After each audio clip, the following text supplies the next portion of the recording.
रजब Tayyab Erdogan एक बार फिर सत्ता संभालने के बाद अपने फुल फॉर्म में नजर आ रहे हैं। उनके एक ऐलान से पूरी दुनिया में हंगामा मच गया है। खासतौर से यूरोप की अगर बात करते हैं या फिर अमेरिका की बात करते हैं, इन तमाम कंट्रीज में, इसराइल में, यूरोप में, अमेरिका में, लंदन में कोहराम मच गया है। कल एक ऐलान किया गया है तैयब अर्दोगान के जरिए और इस ऐलान के बाद पूरी दुनिया की जो सुपर पावर ताकतें हैं वो एक बार फिर टर्की के खिलाफ महाज आराई करने के लिए योजना बना रही हैं। ये योजना बनाई जा रही है किस तरह से जो ट्रेटी की गई थी, लोजान ट्रेटी, उस ट्रेटी को जब 100 साल पूरे हो रहे हैं, इस मुआहिदे के जब 100 साल पूरे हो रहे हैं और तैयब अर्दोगान ने यह ऐलान किया है कि अब उस ट्रेटी के जरिए, उस मुआहिदे के जरिए जो पाबंदियां हमारे ऊपर लगाई गई थी, अब हम उनको अपने आप ही हटा लेंगे।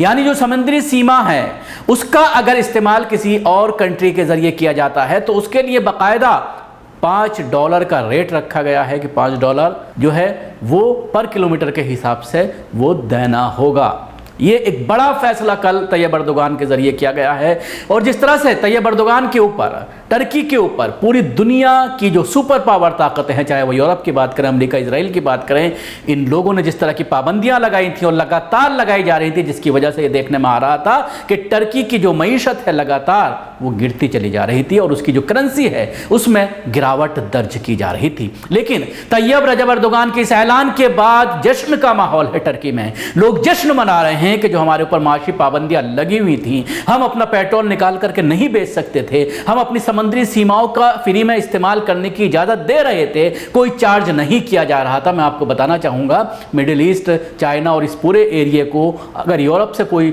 जोड़ता है तो वो जो टर्की का जो समुद्री क्षेत्र है वहां से होकर के गुजरना पड़ता है और पूरी दुनिया का ताल्लुक इस कंट्री से जो है वो बिल्कुल कट जाता है अगर उस पर पाबंदियां लगा दी जाती हैं। तो बहुत बड़ा ये फैसला तैयब रजब अर्दोगान के जरिए लिया गया है, लेकिन आसान नहीं है राहें, बहुत मुश्किल हैं, बहुत खतरे हैं।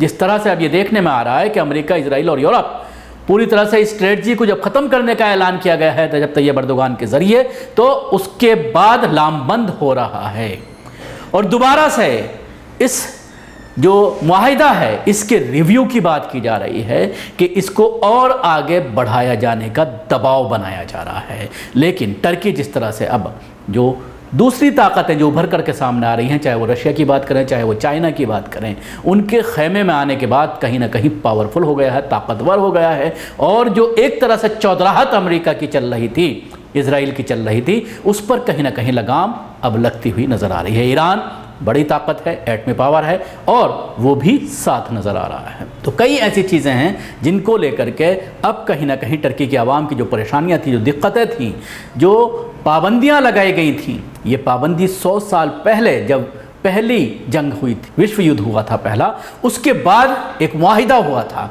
और उस मुआहिदे के तहत बहुत सारी पाबंदियां टर्की पर लगा दी गई थीं। 2023 तक के लिए ये पाबंदियां थीं। अब 2023 का आधा हिस्सा तकरीबन ख़त्म हो चुका है, जून के महीने में इस वक्त हम हैं।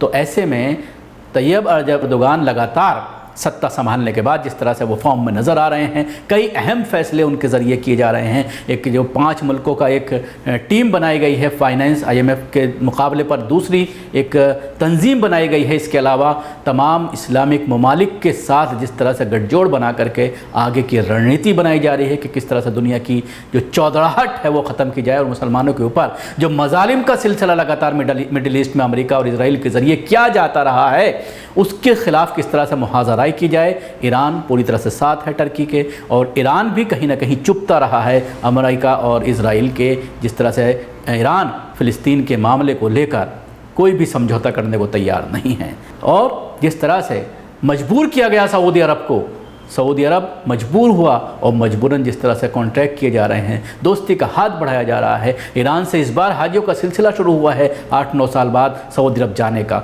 तो ये कई चीज़ें ऐसी हैं जो कहीं ना कहीं अमेरिका और इजराइल और यूरोप के पेट में दर्द होने के लिए काफ़ी हैं। आइए अब आखिर में मैं आपको बताता हूँ ये समझौता क्या था जो 100 साल पहले हुआ था और इस समझौते में क्या क्या शर्तें रखी गई थीं, कब तक ये समझौता ख़त्म हो जाएगा, ये तमाम चीज़ें आइए मैं आपको बताता हूँ। प्रथम विश्व युद्ध के अंत में विजय मित्र राष्ट्र ने एक समझौते पर हस्ताक्षर किए जिसे लोजान समझौते की संधि में जाना जाता है, जिसमें ऑटोनोमस साम्राज्य यानी उस्मान खिलाफत उस्मानिया को भागों में बांट दिया गया और तुर्की राज्यों के स्वतंत्रता प्रदान की गई। यानी एक आवाज़ उठी थी आज से 100 साल पहले।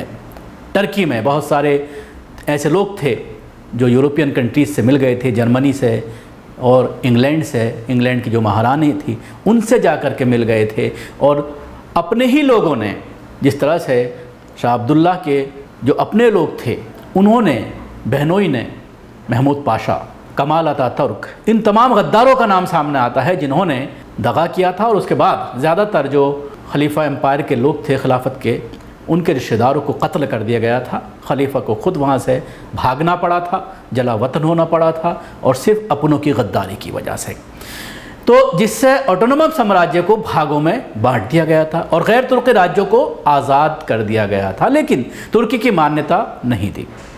ये तमाम हुआ, यूनान पर तुर्की की विजय हुई, लेकिन फिर अंदर के गद्दारों के कारण पता नहीं ऐसा क्या हुआ कि लुसाने की संधि में एक नया समझौता डाल दिया गया। समझौता आज तुर्की के खिलाफ सभी साजिश का कारण है। ये समझौता 2023 में समाप्त हो जाएगा। तुर्की इस समझौते से मुक्त हो जाएगा और अपनी पहचान एक नए तौर पर विस्थापित कर पाएगा। लेकिन पश्चिमी शक्तियां गुस्से से अपने होंठ काट रही हैं और वो 2023 से पहले तुर्की को नष्ट करना चाहते हैं।